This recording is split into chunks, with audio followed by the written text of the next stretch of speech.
The floor now to Timor-Leste, followed by Saudi Arabia. Thank you, Co-Chair. Just to be very brief, we commend your hard work, and we share most of the opinions that actually been shared across this room. Just want to make a few points from a programmatic standpoint and take into account the financial shortcomings.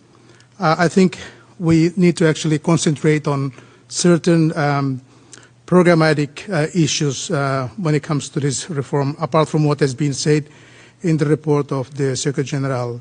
At first, I think we need to look into the mandate cycle design, life cycle design. Second, I think we need to actually also look into the coherence in terms of programmatic architecture, the issue of like merging and no repetition and so on. And then the third point is on the operational alignment, particularly in the use of data-driven systems, shared platforms, and interoperable tools to elevate programmatic delivery rather than merely administrative efficiency.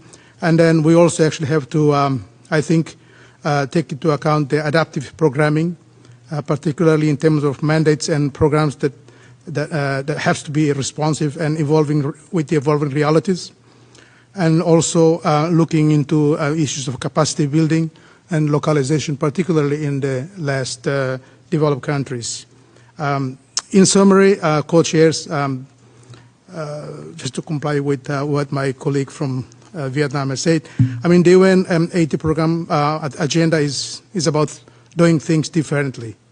So not simply doing the same things with less, but structuring programs so that they are coherent, outcome-oriented, integrated, adaptable, and designed for handover. It's about shifting from an organization where mandates accumulate to one where programs deliver and transition. Thank you. I thank